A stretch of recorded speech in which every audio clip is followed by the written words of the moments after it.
For, for today's talk, there isn't very much to talk about except for a few facts which you need to know before you begin studying and practicing in the Buddhist tradition. And then after progressing in that study and practice, if you do so correctly and successfully, you will meet up with these very same facts. So then these facts can be used as a sort of test to see if one's practice is correct or not. So that's all we have to talk about today, are a few facts that you need to know before beginning your practice of Dhamma. Today we will discuss certain points which apply to any object or subject of study. But we will be applying these 5 points specifically to Buddhism. The first point that we need to look at is why we need to study the Dhamma, or why we need to study Buddhism. The second point is, what is this thing that we are studying? What is this thing which we are calling Buddhism? Third is, who is responsible for this thing called Buddhism? Who has proclaimed it? Who owns it? Is there some sort of authority that possesses Buddhism? This is the third point. The fourth point is how to go about the study and practice of Buddhism. And the fifth is how can we verify, how can we check and make sure that our study and practice of the Dhamma, of Buddhism, is correct? How can we verify that our practice is correct? These are the points that we will consider today. As for the first question, why do we need to study Buddhism? The first answer we can give to this is because we were born from our mother's wombs in a condition of ignorance. We were born into this world in the state of ignorance or not knowing. If we put it more bluntly, we need to study Buddhism because we're stupid. Excuse us for using such a blunt and crude word, but we don't want you to overlook this very important point. We came into this world stupidly, without any knowledge of the way things are, not even knowing why we were born, or what we're going to do about it once we've been born. And unfortunately, when we start at this point of stupidity, and generally we go deeper and deeper and sink further and further into this condition of ignorance. Instead of working our way out of it, we get caught up in liking and disliking, in being pleased and displeased with the experiences of life. Well, this habit of being pleased and displeased, this liking and disliking, may at first seem somewhat harmless. We often will see it as cute and amusing in a young child. But this approach to life becomes habitual, and it grows and builds and gets completely out of control until the point where the mind is entirely enslaved by this. And so this is why we need to study Buddhism, because we've been born into this world in a state of ignorance. A second answer to this first question can be that you have already studied to some degree other religious teachings, or you have been educated and trained in the techniques and methods of a certain culture or some school of thought or philosophy or whatever. But primarily through culture and religion, you have already been introduced to a way of life, a way of living life. And then you come to study Buddhism in order to see how some of our other friends go about life. You have maybe grown up in a Christian tradition and a Christian culture, and so you want to see how your Buddhist friends approach life in order to compare the principles of Dhamma on which Buddhists base their lives. Then you can compare this with the principles of Dhamma that Christians uphold. And this will put you in a position where you are able to choose what is best and most appropriate for you, in order that you can use these things for the living of your own lives on a higher and higher level. So this is another reason for studying Buddhism, to see how your Buddhist friends approach life. Now we come to the second question, which is what is Buddhism? We'd like to begin by making the point that Buddhism is a religion. There are quite a few scholars and people who read the works of scholars who believe that Buddhism is not a religion. This opinion is based on the assumption that a religion must believe in some God of some sort. And so people who think this way will look at Buddhism and say, well, Buddhists don't believe in any God like the Christians or Hindus do. And so it can't be a religion. It's just a philosophy or something. But Buddhists have some reasons of their own by which we can say that yes, Buddhism is a religion.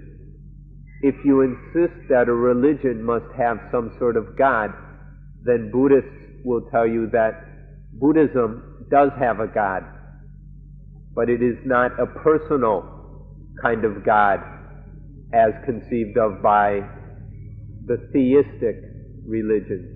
In Buddhism, the God is the law of nature and is an impersonal God. But nonetheless, Buddhism has a God. So if this is your criteria for a religion, Buddhism fulfills it, although the God may not be the theistic personal God of certain other religions. Second, we would like to point out that the word religion itself means a system of practice which brings mankind or brings humanity in relationship to the highest thing. Religion is some kind of practice, some system of practice which binds or ties mankind to the supreme thing. This supreme thing is the complete and utter extinction of dukkha, of all the unsatisfying, unpleasant, disturbing, agitating, and painful states of mind. The elimination of all that dukkha is the highest thing. And Buddhism is a system of practice which brings man into touch with into contact with that highest thing. So on this criteria, following the standard definition of religion based on Latin grammarians throughout the centuries, Buddhism qualifies as a religion in this way as well. So don't go and believe everything you read in books. Buddhism is also a religion. When we talk about this thing we call religion, we need to be aware of the point that there are two kinds of religion in the world. There is what we can call theistic religion, religions that are based in some sort of personal God. And then there are other religions that do not have this kind of personal God, but which we can say have an impersonal God. And these kinds of religions we might call atheistic, if we understand this properly. These later kinds of religions, and Buddhism in particular, are religions that hold that everything happens as a sort of natural evolution. And so we can call this latter group of religions evolutionary religions, where things happen in an evolutionary way according to the law of nature. The other kind of religions believe in some sort of God that creates things. There is some kind of God pulling the strings and running the show. And this group of religions are called creationists. So to understand the word religion properly, we need to see these different kinds of religion. The next point we need to consider is that Buddhism is something that must be studied within. Buddhism must be practiced and studied within from within and with things that are happening within. This means that we have to deal with the things that are truly happening. We cannot deal with external, superficial suppositions and assumptions. But to truly study Buddhism, we have to work with what is actually happening within experience or within consciousness. And so we say that Buddhism must be studied within. Dukkha is something that happens within, and the extinction of dukkha happens within. We can only find truth and reality within. And so we must take this kind of direction and focus to study Buddhism within ourselves. This is a most important point. Now we come to the third question. And we have to point out that Buddhism is not something that depends on individuals or persons. Buddhism is not something that teaches the existence of individuals or separate persons. And so it in no way depends on any one individual. Rather, Buddhism teaches about nature and the law of nature. It talks about the evolution of nature and this process. There was a certain man or person who studied nature, who performed a kind of research into the truths of nature until understanding what those truths were. And then this person went and taught what he had discovered. But this does not mean that that person went and taught things. He didn't just make everything up. That person is not himself any authority on in which we must believe. Rather, that is just one person who explored reality and then explained what he discovered. In this way, Buddhism is not dependent on any person, including that one person. Buddhism is not dependent on any authority and does not require that anyone blindly believe anything. Instead, Buddhism has the characteristic of being something which is verifiable. It can be tested and verified. Buddhism will stand up to any experiments and tests which you wish to carry out upon it. This process of studying nature and uncovering the truths of nature is something that is repeatable, as in any properly scientific endeavor. So in this way, Buddhism is not dependent on any person or authority. We can break this up into separate points so it is to make it simpler and more easy to understand. So first we'll say that Buddhism is the discovery of the Buddha. The Buddha discovered the law of nature. He studied nature until discovering this law.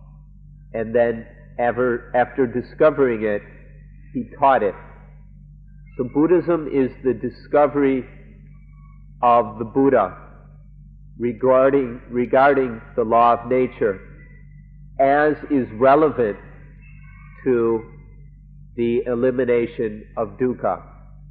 This discovery of the Buddha is specifically directed to the elimination of dukkha, to the cessation of suffering.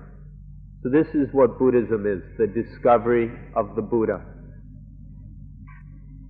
Second, we can say that Buddhism is the wisdom of the Buddha. The Buddha discovered all sorts of facts about the law of nature. The Buddha learned many, many things. We can compare what the Buddha learned with all the leaves in this forest here. This is the knowledge of the Buddha. From within that knowledge that the Buddha possessed, or the wisdom of the Buddha, he chose to teach only that which is absolutely necessary for us to know. Within that great wisdom of his, he selected the facts that were relevant to help us in our practice of eliminating dukkha. So we can compare this knowledge that the Buddha actually taught to just a handful of leaves. The wisdom of the Buddha is comparable to all the leaves in the forest, but what he taught is just a handful. And this handful of things which he taught, we can say are practical. There are things that are within our abilities, things that are practical, that we can actually do and perform in this very lifetime. So this is the second aspect we can take to this. Buddhism is the wisdom of the Buddha. The third point to mention in this matter is that Buddhism are certain truths which were discovered by the Buddha and which he felt were appropriate to teach. And so he taught these truths in a manner and form in which he felt was appropriate for mankind to know, study, and practice. You can say that essentially this truth that the Buddha taught has four aspects. There are four aspects of this truth. Or if we want, we can say there are four truths. The first truth, or the first aspect of truth, is nature. The second aspect is the law of nature. The third is the duty to be performed according to the law of nature. And the fourth aspect is the fruit or result of doing that duty according to the law of nature. So this is the truth that the Buddha felt was appropriate to teach. There are four of them, four aspects to this truth. Do not confuse them. Don't mix them up. If you can keep these four truths straight and clear, then it will not be very difficult for you to study this truth properly. But if you go and confuse these and mix them all up, you'll never be able to get clear on this matter. So please listen carefully and keep these four aspects of truth clear and separate.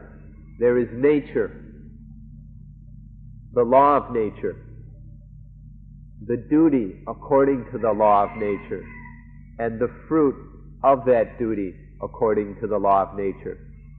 Nature, the law of nature, the duty according to the law of nature, and the fruit of doing that duty according to the law of nature. Nature, law, duty, and fruit. Please remember these and keep them clear. It will be to your immense benefit. The fourth meaning of Buddhism is that Buddhism is the doctrine of the Buddha, the Ovada, or doctrine of the Buddha. The Buddha's doctrine is very, very simple. The Buddha taught merely two things. The Buddha taught only dukkha and the end, the complete and final end of dukkha. This is the doctrine of the Buddha, dukkha and its utter cessation. This is all the Buddha taught. This is the original, genuine doctrine of Buddhism, dukkha and the end of dukkha.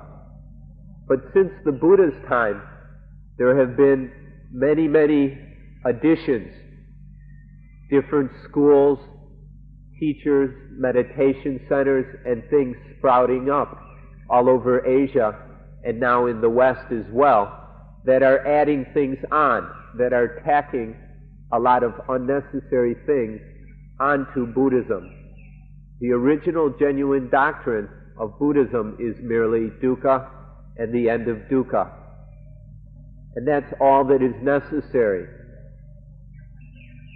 So we hope that you will understand this point and will not get lost or caught up in all the frivolous and unnecessary additions which have been tacked on to Buddhism over the years, and which seems to be especially common nowadays. So the fourth meaning of Buddhism is the doctrine of the Buddha, which is simply dukkha and the end of dukkha.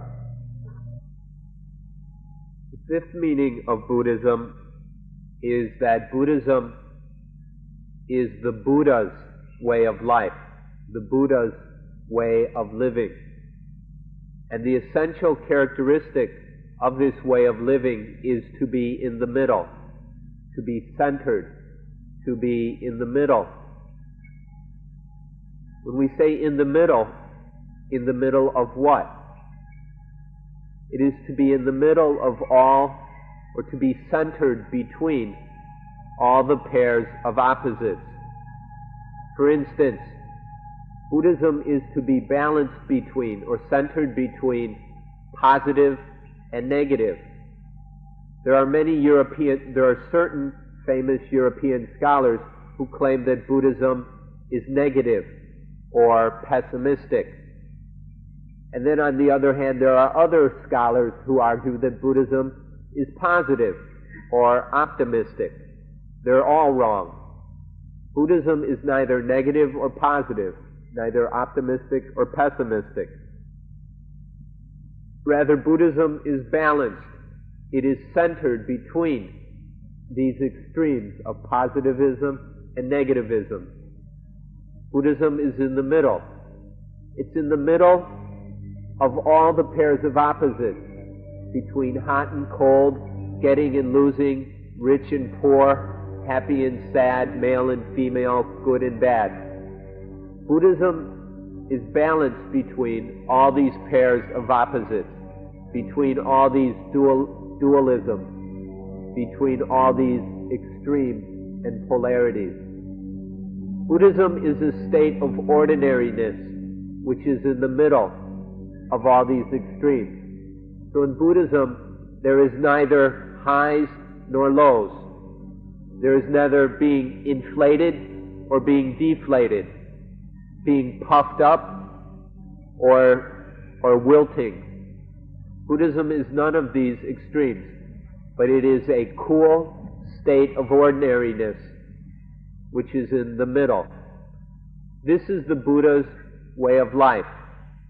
People who do not understand this want to make Buddhism into something positive, or they try and turn Buddhism into some cult of happiness or cult of love. And people get into various extremes and try and make Buddhism into their whatever extreme approach they prefer. But that is not Buddhism proper. That is some aberration. Buddhism itself is balanced. It is in the middle. It is not caught up in any of these extremes. Buddhism is centered between all the pairs of opposites. This is the Buddha's way of life, to be in the middle.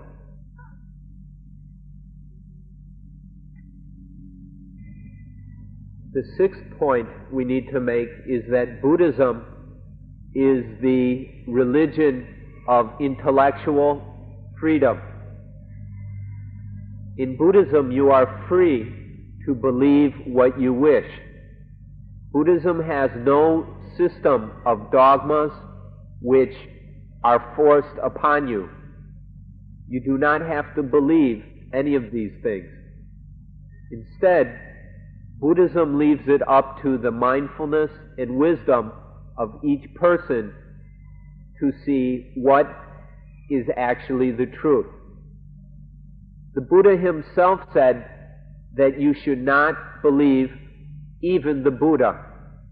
The Buddha said, don't even believe me. Don't try and make any external person or thing into an authority. There is no codification of doctrines which you must accept. There are no books which you must hold as sacred, and there are no teachers that you must accept as infallible.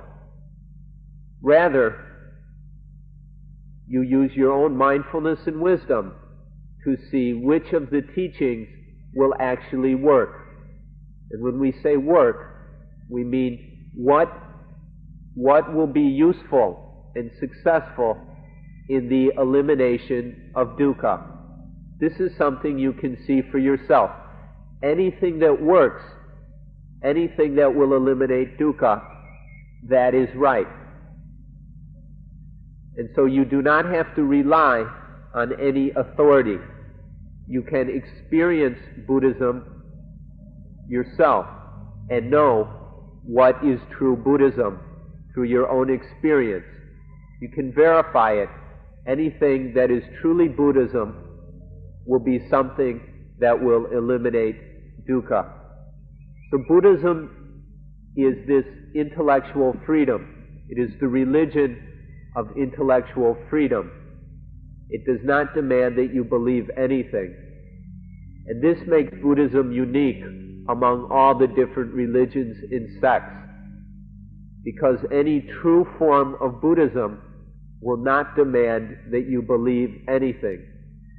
Rather, it will just encourage you to examine the facts and test the facts and see what truly will eliminate dukkha. This is the sixth point. We'd like to stress that in Buddhism there is no dogmatic system. There is no creed which you must memorize and accept. Buddhism is not trying to force you to believe anything. You are totally free to accept only what you know to be true yourself. We're not saying to go and believe anything you want. That is just to fall under the influence of some dogma. We're saying believe only what you know to be true. So Buddhism is not trying to force any dogma down your throats. Please be very, very careful on this point. The seventh and final point we'll make is that Buddhism will stand upon scientific principles, or we can say simply Buddhism is scientific. What we mean by this is that Buddhism deals with reality. We take actual things and then perform certain tests upon those things. We deal with reality, not just abstractions or theories. But Buddhism deals with reality itself and tests that reality.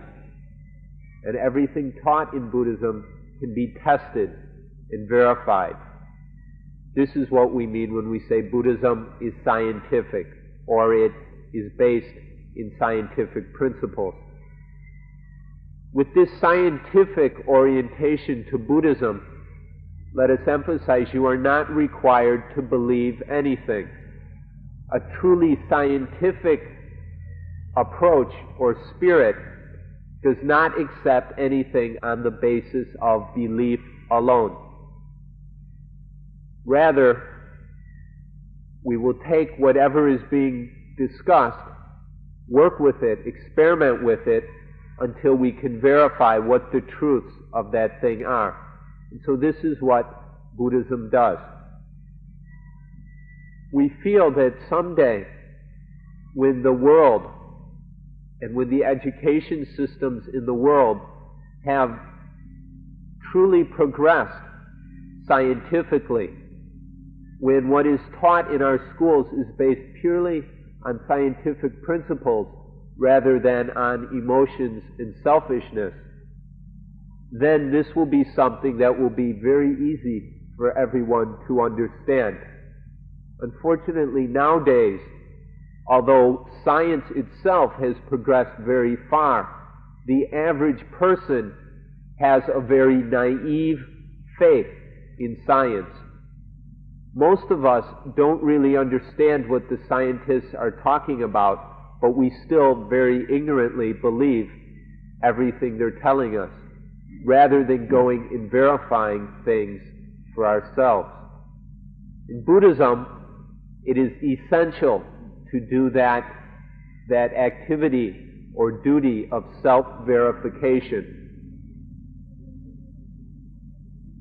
Now, most people think of science as something that deals with material and physical things, and so they are often unaware of the science of the mind or of the spirit.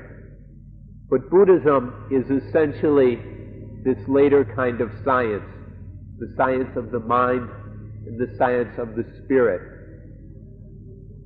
And so to study this kind of science, you do not need fancy laboratories and expensive equipment.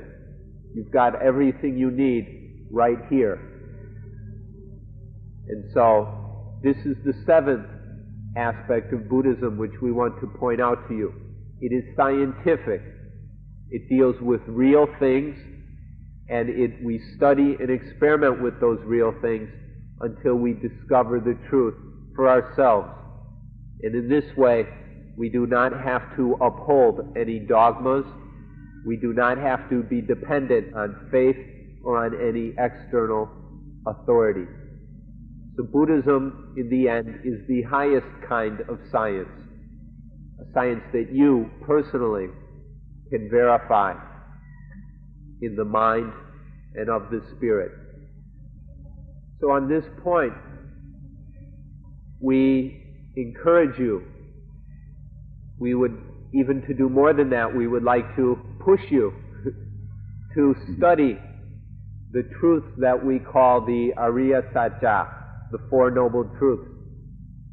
We encourage you very strongly to study these things, to study the Four Noble Truths, to study Itapajayata, the law of cause and effect, the law of nature, or study Paticca Samuppada, the dependent origination of things, that things in their arising are dependent on other things. This is the heart of Buddhism, the Four Noble Truths, Itapajayata, dependent origination. And so, if you really study these things, the more clearly you understand them, the more you will see that Buddhism is genuinely scientific. If you just go and believe this stuff, then you'll never know whether it's scientific or not, because you'll never get beyond your foolish, credulous belief. But if you actually look into these things and study them honestly and sincerely, then you will see that Buddhism is a science. You will see that the Four Noble Truths, that the law of cause and effect, and that dependent origination, that these are all scientific. They deal with real things and can be verified. They can be tested. And you can do this within your own abilities and limits. None of this is beyond your ability. It is something that any normal human being can do. So we encourage you to study these things and discover the scientific basis of Buddhism. You don't have to believe it, but you do have to go out, study it, and experiment and do the necessary work. Now we come to the third question, which is, who does Buddhism belong to? Or on whose authority does Buddhism exist? The answer to this is no one. Buddhism doesn't belong to anyone. There is no one who has authority in Buddhism. But if we ask the question, who teaches Buddhism? Who can teach Buddhism? We can answer, the ones who know the law of nature, ones who have woken up from sleep, from the sleep of ignorance, and those who have opened up or blossomed like a fresh, bright flower. These are the ones who can teach Buddhism.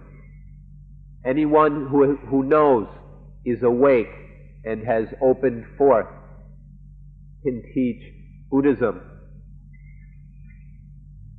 In fact, even you can teach Buddhism to the degree that you know, are awakened, and have opened up. To that degree, you can teach Buddhism. Within the limitations of your knowledge, awakening, and opening, you are able to teach Buddhism. The Buddha is the supreme example of the one who knows, is awakened, and has opened up. This is the Buddha, the awakened one par excellence. And then there were the disciples and students of the Buddha who also taught Buddhism based on their knowledge that came from their knowing, awakening, and opening. And then even us, those of us listening here, we can also teach Buddhism to the degree that we know, are awakened, and have blossomed. So these are the ones who teach Buddhism. The meaning of Buddha, or in Thai, Buddha, is the person, the individual who knows, has awakened, and has blossomed forth into truth. This is the meaning of Buddha.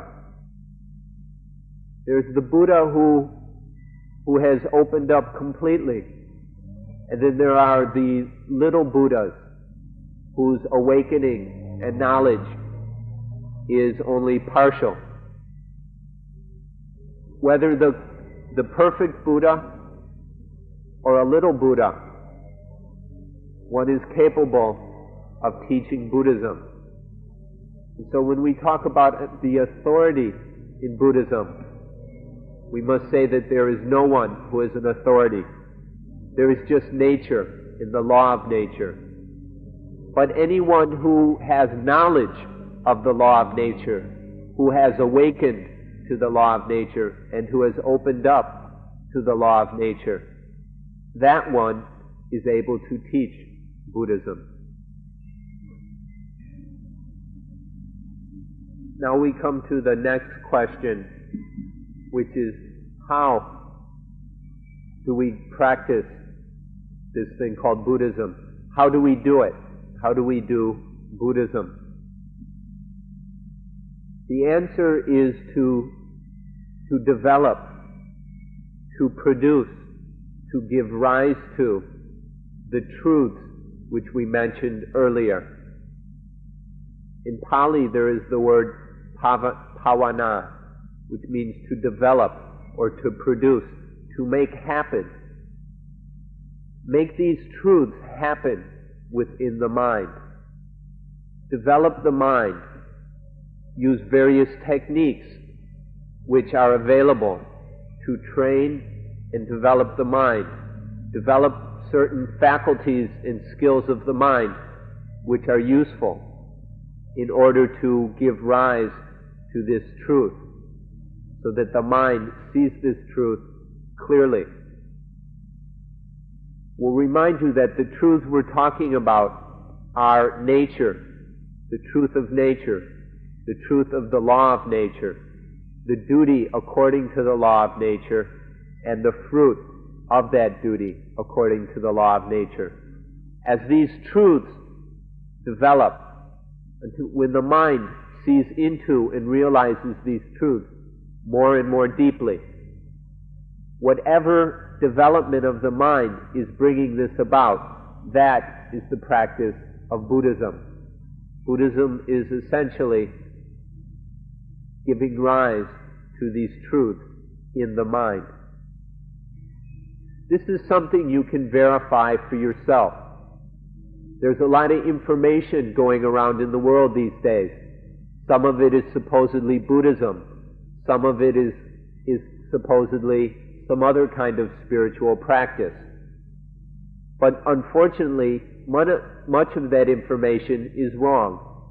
It is incorrect information. And so you're going to have to verify things for yourself. You can't just believe it because on the cover of the book it says Buddhism or spiritual practice or something like that. You're going to have to verify it.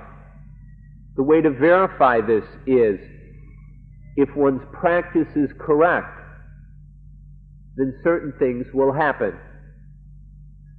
If their practice is correct, and there are many, many different techniques which can work, but if the technique you're using is correct for you, then the mind will become clearer and brighter and calmer and purer regarding these truths.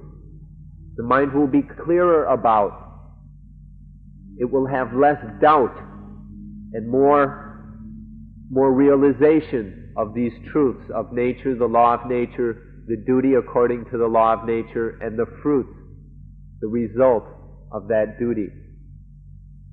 There will be less and less selfishness.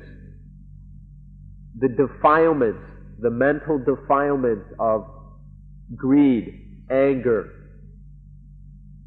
confusion, fear, worry, these defilements will begin to fade away. They will become less and less strong, and they will disturb the mind less and less. So there will be the greater realization of these truths, and the defilements will disturb the mind less and less. There will be less and less dukkha. This you can verify. So even if some teacher tells you that this is the right method, this is the right practice, and even goes and tells you that he can read your mind and knows that what you're doing is right, you're a fool if you believe him. Instead, you have to look at what's actually happening. What is happening in the mind? Is there is the realization of truth happening? Or is the mind getting more confused, more agitated, more clouded, more defiled, more polluted? This is something that we have to see for ourselves. No one else can tell you. Don't go and believe teachers, because teachers can never really know. You can only know yourself. A good teacher can help you, but you must depend on yourself. So this is how to practice Buddhism, by giving rise to these truths in the mind. We can summarize this practice that needs to be done in the following way. We begin with training the mind. The mind of the so-called normal or common person is always wandering around under following its own desires and prejudices. It's like a wild animal in the forest. It just wanders around according to its own wishes. It has no self-control. This is the mind of the so-called normal person. So we begin the first stage of this practice, or of this mental development of bhavana, is to train the mind. Take this wild animal and bring it under our control. We train this wild animal, the mind, until it reaches a point where we can say it is domesticated. It's no longer an animal wandering around the jungle, but it's a useful animal around the house, a farm animal or a pet that accomplishes some useful purpose at home. Then the animal is tamed. So we train the mind until it is tamed. It is developed. This is the first aspect of mental development, to bring this wild mind under control, under our control. Once the mind is tamed, once it has been domesticated and brought under control, then it is used. It looks at, studies, and comes to understand certain things that need to be understood. So then the trained mind, the tamed, domesticated mind, looks at the things that need to be looked at and understands the things that need to be understood. That means when there is dukkha, the mind examines that dukkha and comes to understand it. And when dukkha is extinguished, the mind looks at that and understands it. The mind studies things according to the law of nature, according to itapajayata.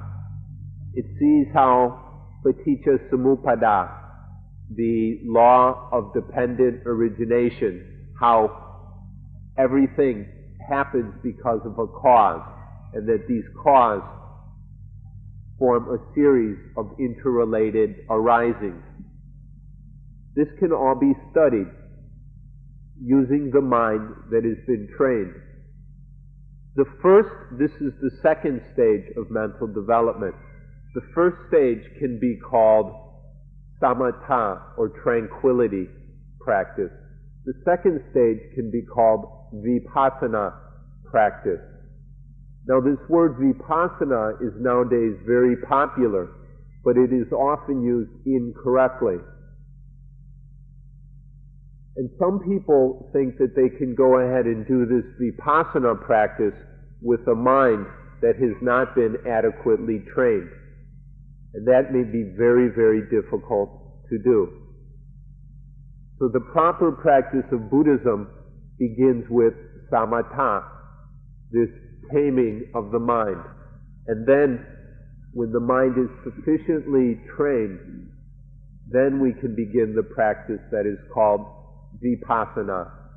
The tranquility meditation leads to a mind that we say is samadhi, or concentrated. It is a mind that is pure, stable, and active. This is the mind that is samadhi, pure, stable, and active. It is a mind that is ready to work. It is a mind that has been trained to a stage where it is a very skillful instrument. And then the mind that is samadhi embarks upon vipassana practice. Vipassana practice is the studying of the truths that need to be understood. And this results in wisdom, or panya. So we can talk about samatha and vipassana as the two stages of mental development. Or we can talk about samadhi and panya as the two stages of this development. And these two stages, let me point out, must take place on a foundation of morality and virtuous conduct. If one is living a very messy, filthy life, then there is very little chance of any success in either stages of mental development. So there is the tranquility concentration stage, and then the insight wisdom stage. And both of these stages must occur on a foundation of morality, of clean living. So this is a summary of the development, the mental development, which is the practice of Buddhism. And now we come to the fifth question.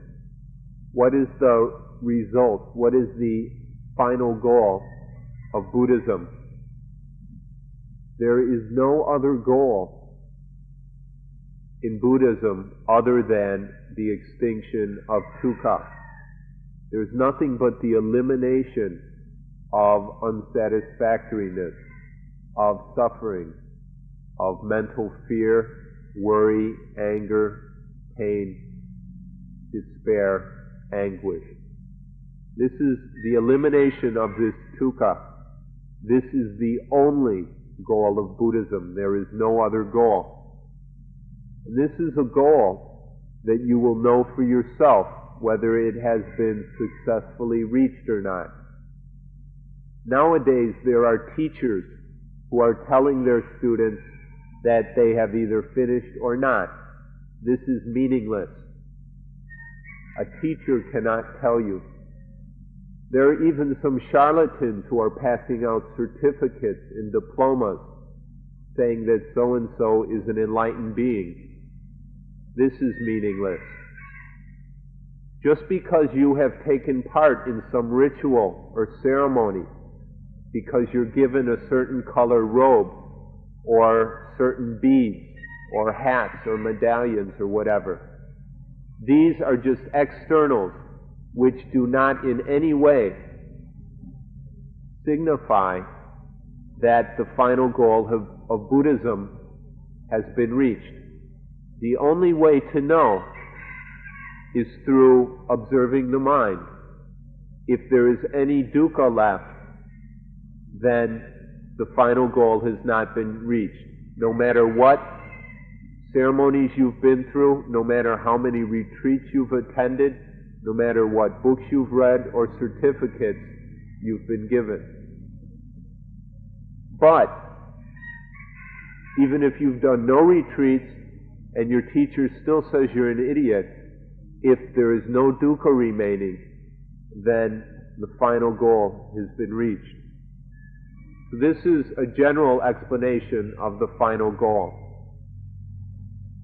We will now give 10 or 12 examples of what it is we're talking about here, to give you something very detailed to help you understand this point. And the translator will do his best to translate this clearly. We'll take them one at a time. The first is the steady lessening and abandoning of sexual love, or love that is lustful, so that all that remains is love which is pure. This is the first. The second one is the steady abandoning of anger. Often we'll take a very, very small matter and blow it up into some big issue with which we can get very angry. So the lessening and then the final end of anger, this is the second. The third point is hatred will be lessened. Hatred, we're always getting caught up in this, and we waste so much time with hating this and hating that. And hatred accomplishes absolutely nothing. It's an utter waste of time. So this third point is that we will lessen hatred until it is finished, until there is no hatred left, and we won't waste any more of our time with this thing. Even hatred towards things which are hateful, such as when people leave garbage all over the place. We won't feel hatred about that. We won't let any of this hatred come and disturb the mind. Fourth is we'll steadily be less and less afraid. Since we've been little, we've been taught to fear all kinds of things: ghosts, animals, ourselves, the police, the government. We've been taught to fear all kinds of things. This fear, all this foolish, unnecessary fear, will slowly lessen until there's none of it left. The fifth point is that there will no longer be anything which can stimulate the mind. There's nothing which can excite and stir up the mind. You can go to watch any kind of show, and it will no longer seem marvelous, fantastic, or strange. All these stimulating, exciting things will no longer have that kind of power and influence over the mind. Even if you went to the moon, it would just seem something absolutely ordinary and natural. It would just be what it is. You would not get all excited and worked up about it. It would just be what it is, the way things are. Something completely natural and ordinary. Or we can say da.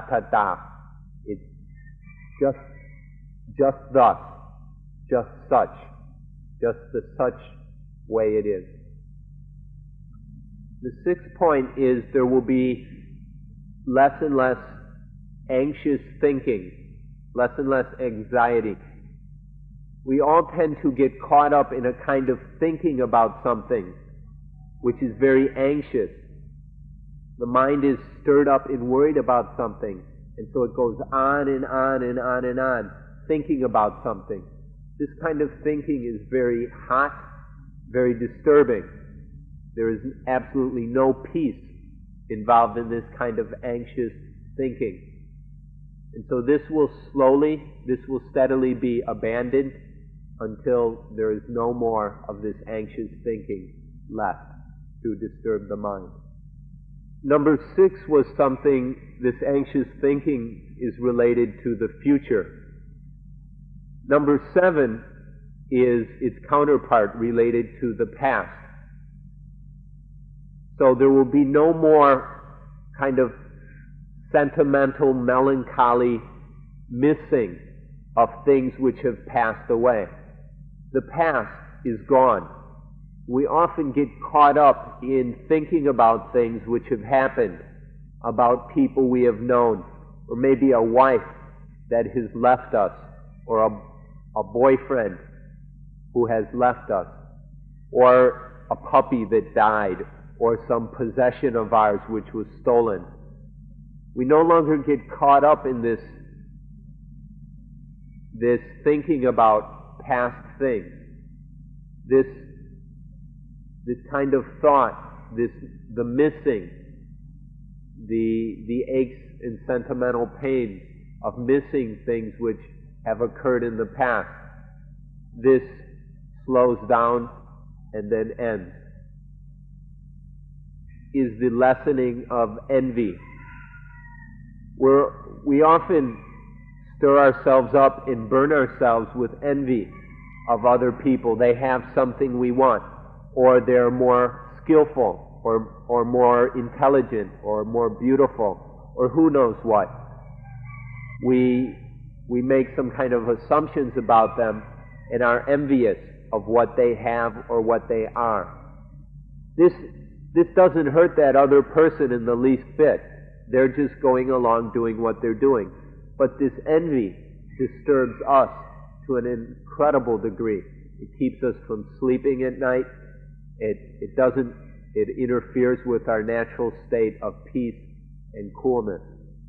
So this is the 8th thing. This envy is abandoned until there is no left. The mind no longer gets caught up in envy.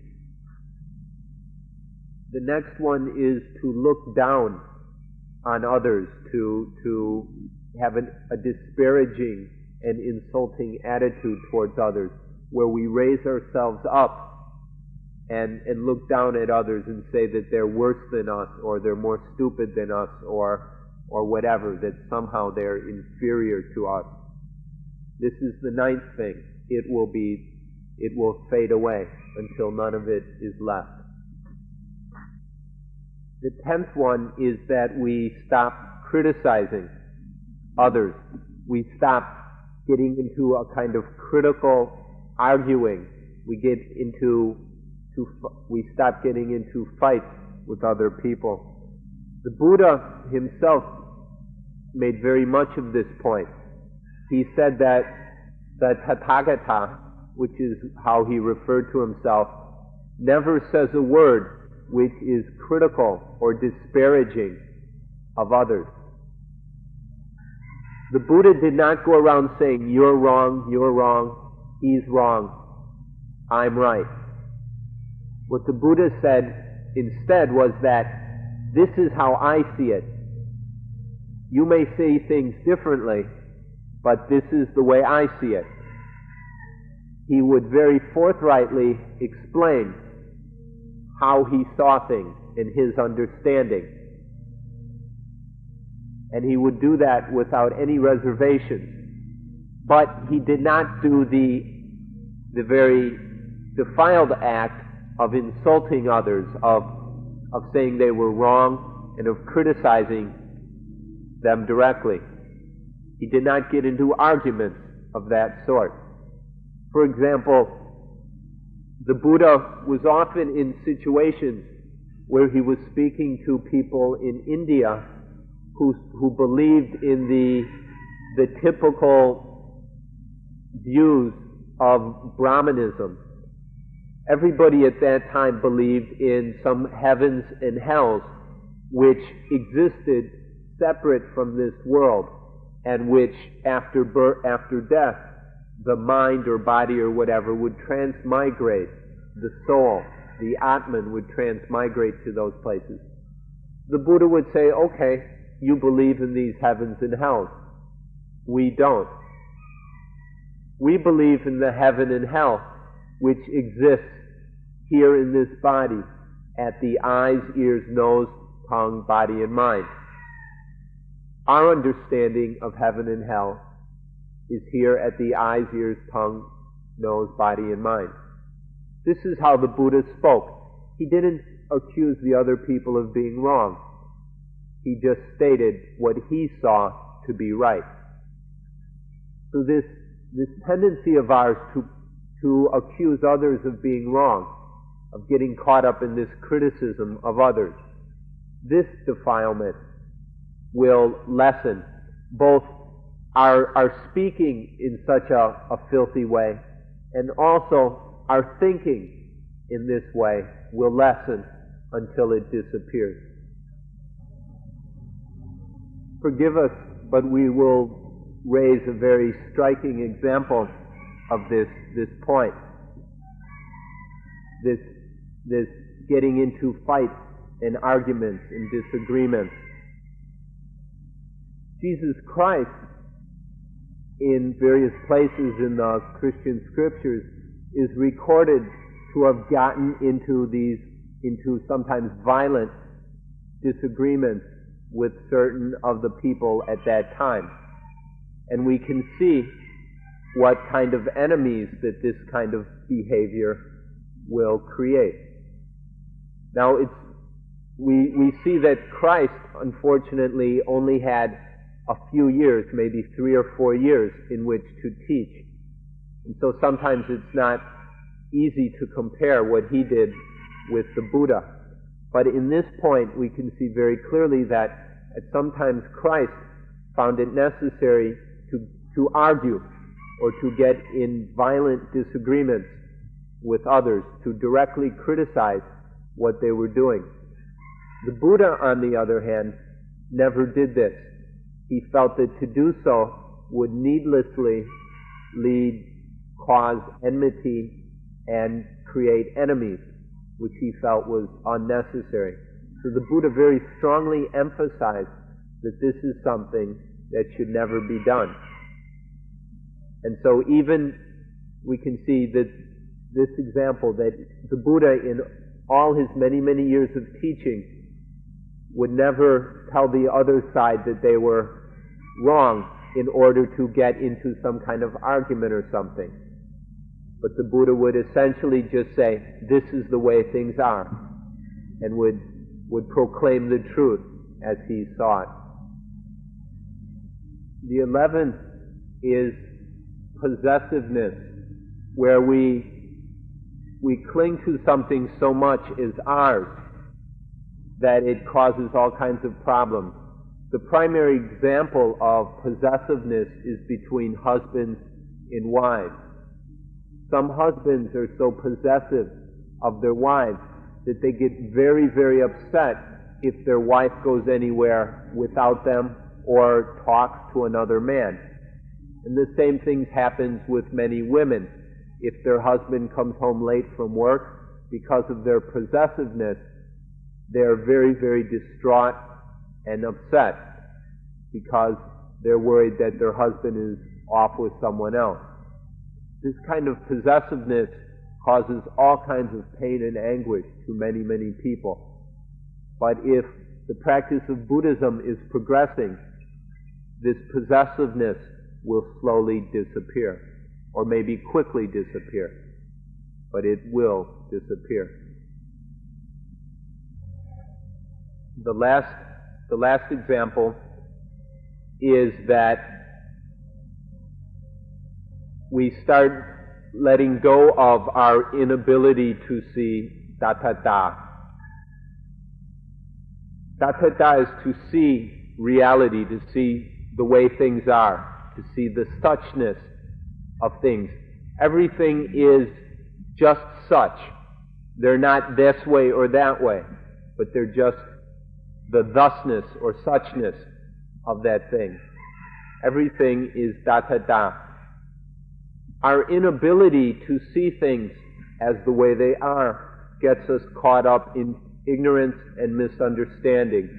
We work on the basis of many assumptions and prejudices that things are selves, that they are souls, that they are this way or that way. This misunderstanding, the inability to see tathata, suchness, slowly will disappear. And in its place will grow the steadily increasing perception and awareness of suchness, the suchness of things. This is the 12th of these things which will fade away and disappear with the correct practice.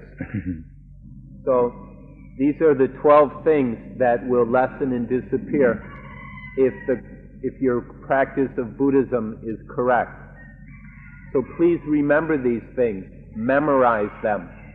Take this list of 12 things and remember them, and then you can use them to test yourself. You can examine yourself regularly to see if you are making progress in Buddhism. Are you practicing correctly or not? We don't measure practice in Buddhism by how long we can sit with our legs crossed or how many days we can go without eating or things like this. The way to measure progress is whether these 12 things are lessening or not. So please remember them, memorize them, and then you can yourself see and verify whether you are making progress or not. A teacher can never look into your mind completely and see what is actually happening there. You are the one who must examine yourself. So please remember these 12 things in order to do so. So today we've discussed 5 facts that are very important to the study and practice of Buddhism. We talked about is why we must practice Buddhism. And the second is what is Buddhism. And the third is who does Buddhism belong to? Who is the authority of Buddhism? Fourth is how to practice Buddhism. And 5 are what results will happen to the practice of Buddhism. These are the 5 facts which we've talked about today. So far you've been able to listen to them from somebody else. And we've tried to make them clear for you so that you'll know what Buddhism is about, so that you can go ahead with your study and practice correctly. So at this point we've just been talking about them because that's all we can do right here, is talk about them, and then later you can think about them. But after you have practiced these things, you've actually gone through and done these things, then at the end you will realize, hey, it's true. You will see that these facts are genuinely true. At this point, all you can do is listen and then think about them. But if you actually practice them, if you get down and do the practice that is necessary, then you will realize that this is true. And so this is what you need to know in order to practice Buddhism. We offer them to you. We leave them for you to think about, to consider, and to practice. And we sincerely hope that all of you will be able to realize these facts and truths, that you will be able to do what is necessary, and that you will receive the benefits of this practice. These benefits are the thing that all human beings ought to realize. And so we sincerely hope that you will be able to realize them. So on this note, we request that today's talk end.